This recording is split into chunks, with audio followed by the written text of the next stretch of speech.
This talk was kind of formed around inspiration from Viola, actually. There they are. And Viola and I have worked together for a while. Viola did a talk in TouchDesigner presentation, and they were inspired by, I'm also going to talk about this later on, but they were inspired by this artist named Andrew Sun. Andrew Sun is a great TD artist that you should definitely follow. I'm going to be name dropping a lot during this presentation, and there's a reason for that, but I encourage you guys to open Instagram and follow people.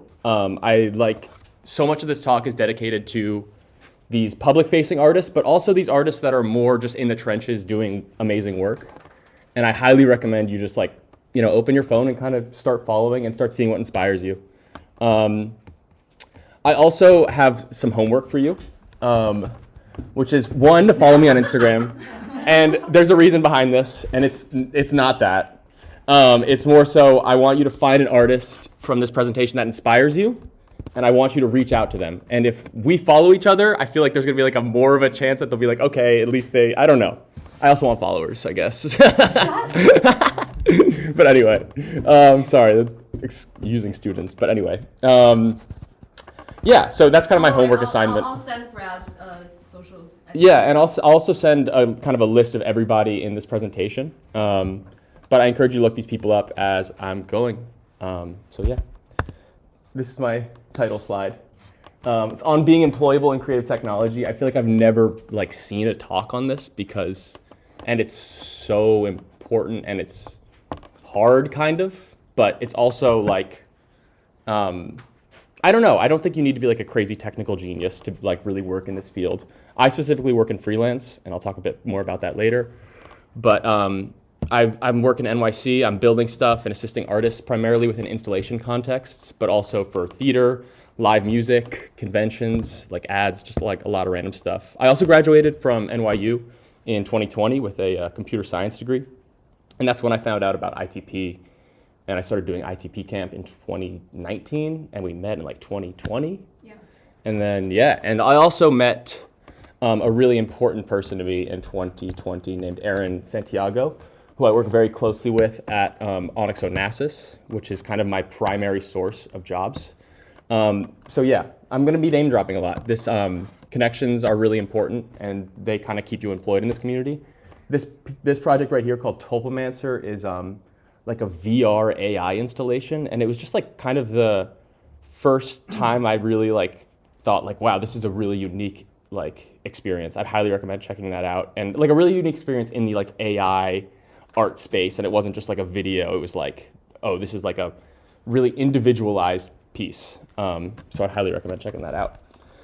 But yeah, I wanted to start with my beginnings, and this is my high school library.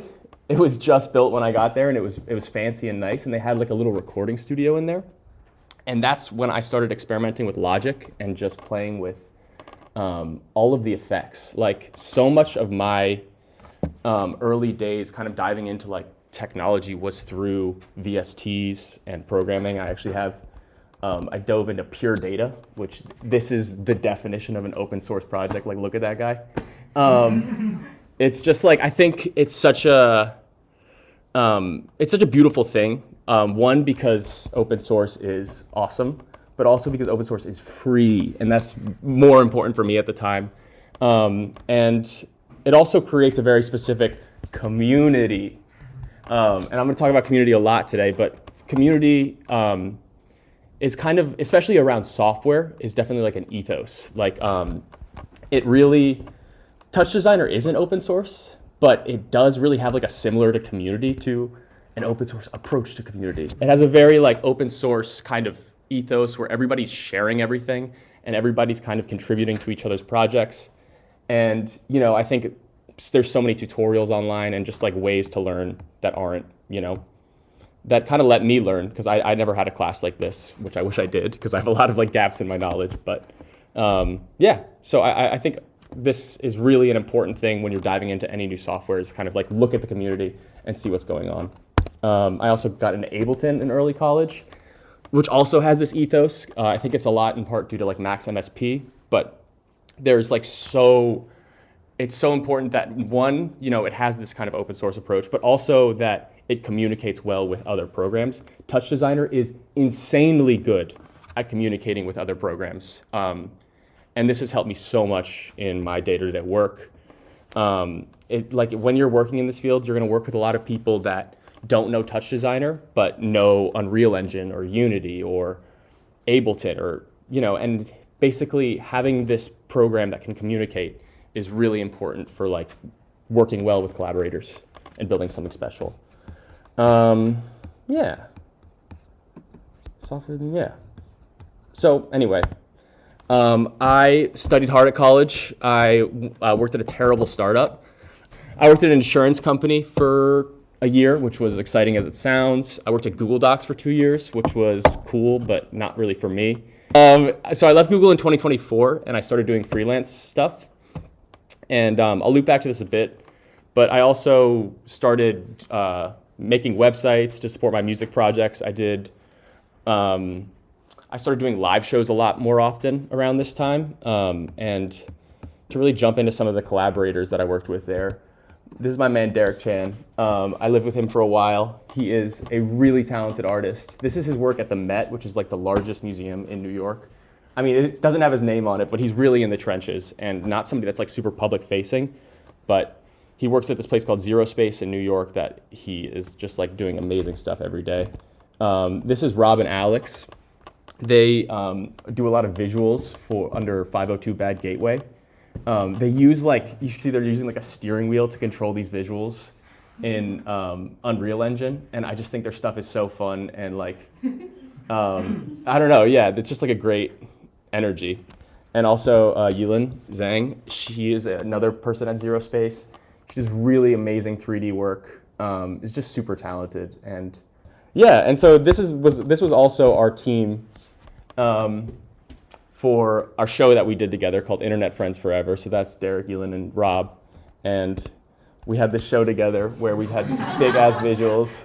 And yeah, it was just a really cool coming together of community. We all like this AV stuff. Yeah, that's our choreo.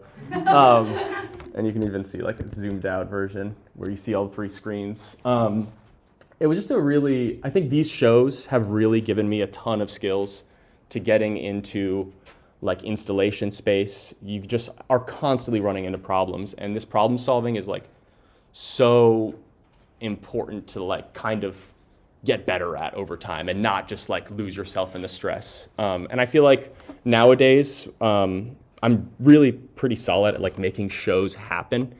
And if we run into an issue that I don't understand, I usually know who to call. And this is like me talking again about community. Community is like also the people that will help you in those moments where you're like, this isn't working, what do I do? Yeah. So I'm also going to talk about a show that I did recently in December. This was the first time I actually did like fully visuals by myself using TouchDesigner. Yeah, and I really relied heavily on the connection between Ableton and TouchDesigner. And I do want to admit something. You guys are probably all better at TouchDesigner than me at this point. There are a lot of like gaps in my knowledge that are bad. Like Viola was showing me things that I like should have learned like day one. But I think it's really, being able to stand on Ableton has been super helpful. And so I want to show you some of this Ableton file that I built for this show. Basically, all of these up top there, you see we have just like all of the tracks themselves. So that's like the audio that's playing out. And then all of this is MIDI that is being sent to TouchDesigner. So the song select will kind of cycle through the visuals that are for each track. The clip select is so I could like live edit. So basically like this is almost like an editing timeline that I could do on rhythm because it's all tempo synced. And then also the effects select, so I would have like basically the videos going in and the effects changing. And then the all lyrics here and the current lyrics, that's basically what it was being shown before, where it's like I was able to kind of do this without editing a full video. I was able to kind of just like feed these things through.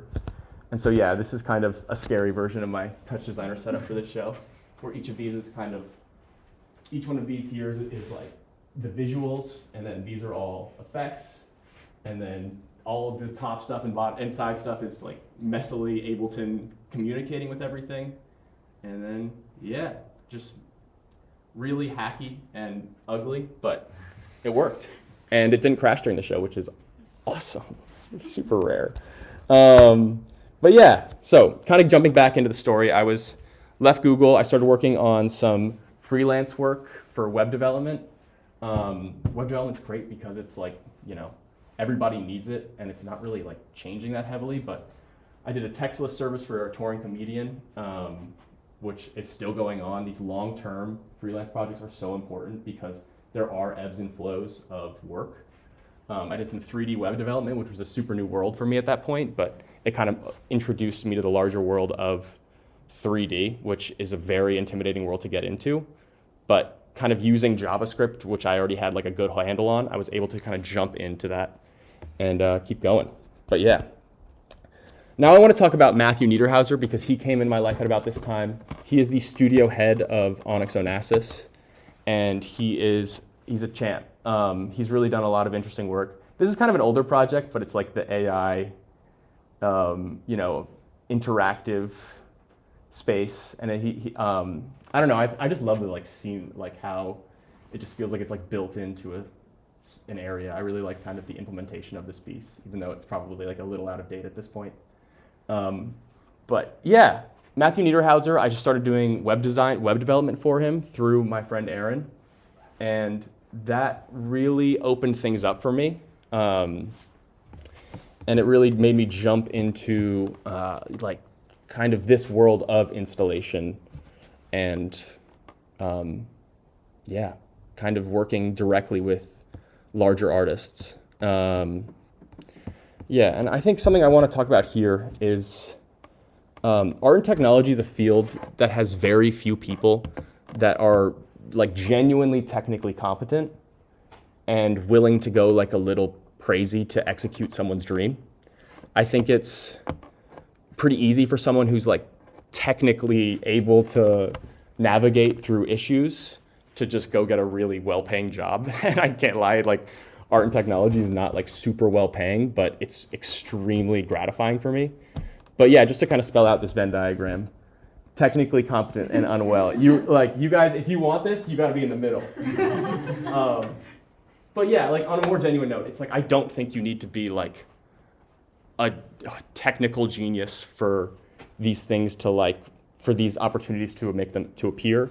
You just have to be nice to work with, open to an artistic vision, and yeah, willing to execute. Let's see. Yeah. All right. So I got into Onyx at around, it was like the summer of 2024. In the fall of 2024, this show happened called Group Hug, and I was very much in the trenches for it. I was doing a lot of grunt work. I was installing TVs. I was hauling a bunch of like turf into a space, and just like, it was really like grunt work, but it was definitely a way for me to meet cool artists, a couple of whom I think I have here. Yeah, Theo. This was a really cool install. I'm not even gonna try on the last name. I still don't know it, but he's a really cool artist. He's got his stuff in a bunch of museums now. This piece was so interesting. It is a catapult with 8 computers attached to it, and you play a video game together where you like build a catapult. And it was just a really fun install. Me and Aaron were like literally like attaching the computers to this giant piece, and we also had to break it down at the end, which was not fun, but that's kind of the grunt work. Another piece that was in this, all the pieces were video game centric for this show, which I adored. Like, I wish there were more shows like that. But this is Danielle, and I didn't put her Instagram right. I'll send it to you.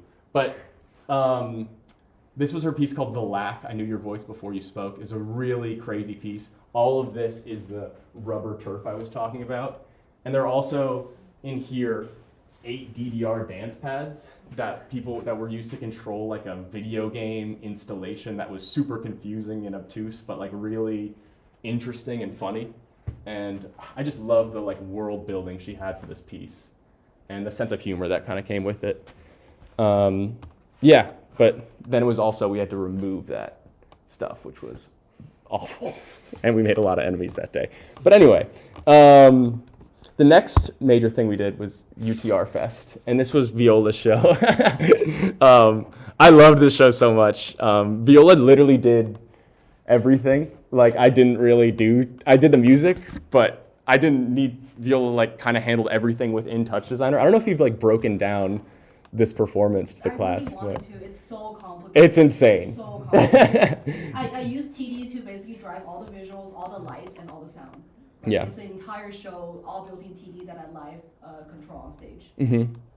Yeah, this was something that was around the same time, and this really inspired me.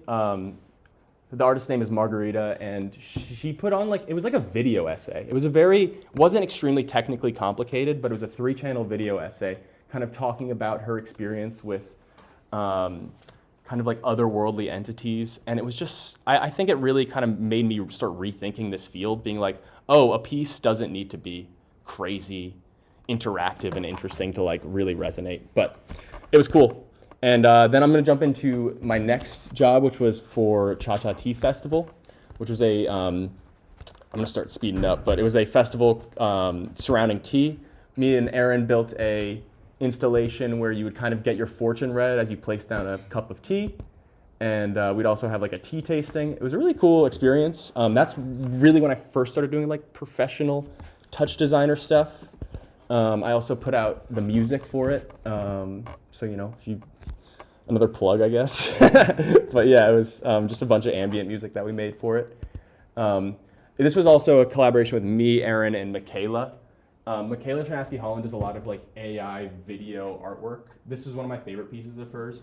It's kind of exploring, like, it doesn't show it here, but it would like fade between like ancient Filipino like visuals with like TikTok dancers. And it was kind of this like, and like specifically like Filipino influencers, and kind of this weird like uncanny like similarity. And I think it's a really interesting place to like explore this kind of like uncanny nature of things. And Michaela Ternaski-Holland I really want to highlight her because her web presence is so good. Like, look at her website. She gets jobs with like everyone.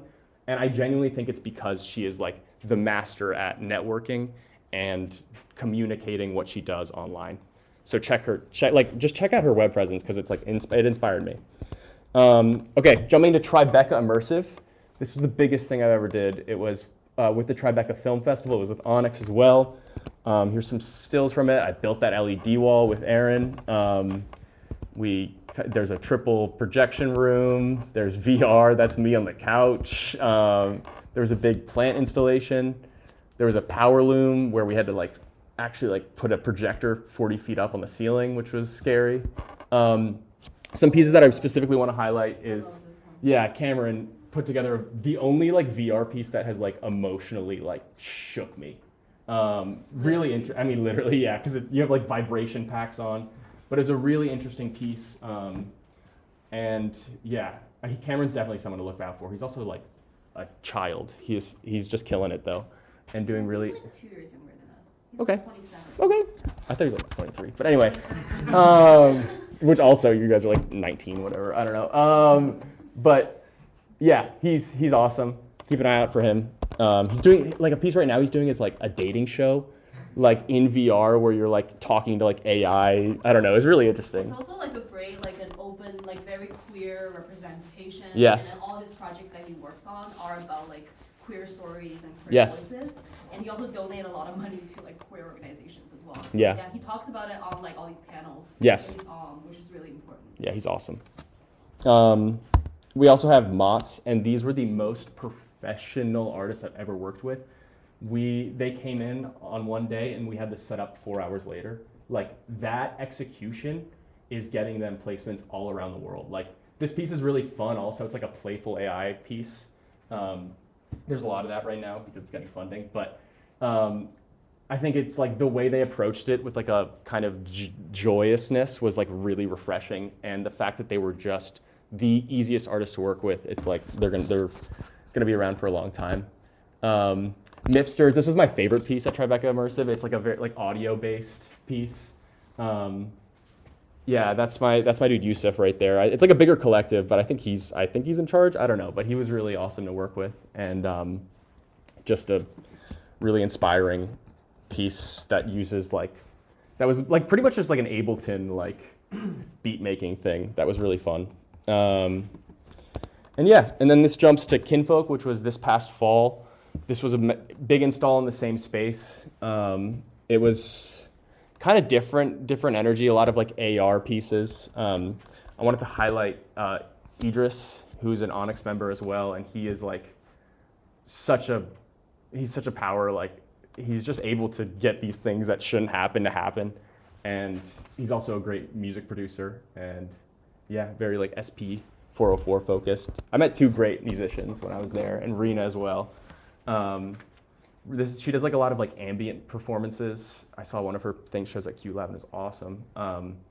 She's also a New Ink member, which is also what Viola is, which is like cool RD. We don't need to dive into that. But yeah, she's just really inspiring to me as somebody who like is kind of coming at the art tech through the music production angle. All right. This jumps to my most recent thing I worked on. And that is when my recording ended. I don't know. Yeah. But I want to talk about this. And I didn't do a very good job in the talk, so this is honestly fine. This is us talking about the piece called What We Need Now. What was it called? We Have No Need of Other Worlds, We Need Mirrors by Graham Sack. It's a cool piece. This is some good stills from it. Yeah. It was very visual and it was a beautiful theater piece. I wanted to show this file off because I did a bad job in the presentation because we were kind of being rushed out. But I think this is a really interesting kind of thing to study if you're interested specifically in communication between programs. Actually, I have a slide in here that I want to show. Through a TouchDesigner lens. But anyway, you can this is the communication setup that we had. We had TouchDesigner talking to Ableton. Ableton was on the same computer. I have the file here. It was a spatial audio, so there were 12 outputs, which you can kind of see here. 12 outputs. I had like mic busing. I had a bunch of stuff. I had the mic and the audience mic, and there was just a lot of juggling going on. To be honest, during the first performance, the Ableton did crash. One of the scariest moments of my production life, but I recovered beautifully. But anyway, the TDA mapper here we have, which is basically controlling the transitions between all this stuff. I basically have like a reverb tail that would fade in between. So TouchDesigner would kind of be communicating with Ableton. When a transition would happen, it would fade in the reverb.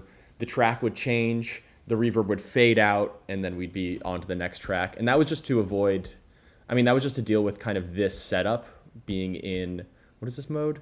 Session view instead of arrangement view, where you could kind of deal with the transitions. But I didn't really know of a good way to do it besides that. But it worked beautifully, and being able to control like this effect and kind of it was a great way to kind of build this dreamlike feel that the show had. I can show the TouchDesigner stuff now. Oh yeah, also I was communicating with, what's this program called? It's a lighting program that my friend Riza, lighting designer for the show, did amazing work. He, what's it called? I have it in my notes somewhere, but basically that was on the same computer. I was controlling 10 lights through DMX system. Mainly I was just running through the various cues of this system that were already set up for me. So it wasn't like a very difficult process, on my end, but it was a large part of my cue system was dealing with that. Let me see if I have the name of it here. Anyway, controlling lighting, control 10 lights. We might have had more. We had a moving head. So it was like moving around, but that was all Reese's side, so I was kind of out on that. But then we had Resolume, which was on a separate computer, which I was communicating through OSC. and that would control the cube itself and the visuals that would pop up. If we go to my TouchDesigner file, we can see that we have like a cue sheet that I would walk through, and basically I would use TouchDesigner and kind of go through the lighting cues, go through the track cues, and that's like the audio track. The transition time was like the fade in time and fade out. So certain tracks would have like long transition times, like right here, and that would just kind of give it more of a spacey feel. I was also going to be able controlling like master level of the thing, but I never really used that. I would just kind of like manually change the volume level of all of the tracks, which would be controlled in Ableton. There's also MIDI communication going on, and that would kind of trigger the various tracks, and the mic level is 2. So yeah, I would while the show was running, I'd basically be like, okay, Grams goes on the stage, that's when I hit 2, and just kind of go through during the show with our lovely stage manager, Laura, who was kind of cueing throughout the run of this. Some of the communication over here, I used a lot of scripting. Sorry, it's Viola in the class went, you vibe coded that. And okay, I did fix it with vibe coding, but I made it. I made the code. It's just, it was like 11 p.m. one night and I was like, it's not working. Anyway, so yeah, this would kind of be the position of the show. This would send out levels. This would send out light pulses to the EOS system. There we go, EOS, thank you.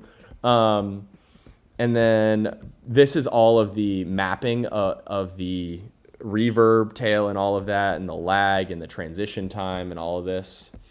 And then this is the OSC out to, I believe that goes to Resolume to cue certain things. That was actually very rarely. Yokalb was right there with me. He's the person from LED Pulse that came. He was awesome, such a sweet dude. But we would kind of go through different scenes. Like, I would very rarely trigger it. He would be actively doing it. But on certain ones where it was like audio reactive, the scene was like Crystal Lady, and the audio track and the visuals would sync up, so we'd cue them all together. So it was very necessary for that. And also in installation mode, which is the mode when the show wasn't running, I would use this program to kind of trigger everything. And so it would be autonomous, and it would just be like kind of cycling through. Yeah.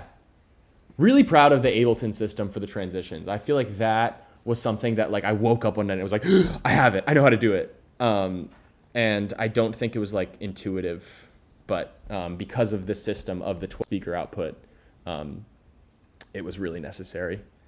All right, let's go back to my other TouchDesigner. Yeah, I want to shout out the guy who did the score for this show. His name was Matt McCorkle, and he's working on this piece called Origin, which is a really interesting like Unreal Engine AI conversation piece about the future. And I think it was really, I tried it over the summer. It's really interesting to navigate with a group of people. Yeah, just love his work. I think he was like such a core part of the show in terms of like the auditorial language of the piece, and loved it. And then, yeah. Oh yeah, also got to talk about Techne Homecoming.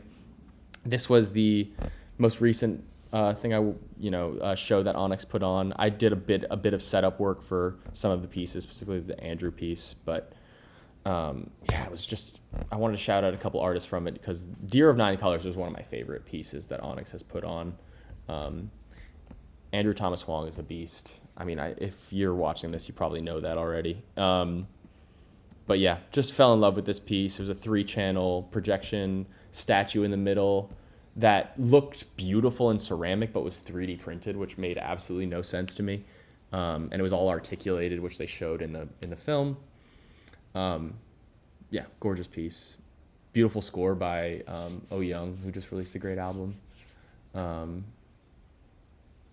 Yeah, great show, great performance, and I also want to shout out Sister Sylvester, who is an Onyx member, and just loved this piece. It was a video essay, which, like, why are video essays like the future of immersive technology? I don't know, but they are. I mean, they just feel so informative, exciting, especially like when there's a cool twist with this performance where it was kind of about the like human genes and how that's relating to Brecht and the theater piece. And throughout the run of the piece, you would kind of concoct a drink using the DNA of one of the actors in one of Brecht's performances. And it was just like, yeah, just really thought-provoking, physical, immersive, exciting. There were like subtle tech pieces, like there was like a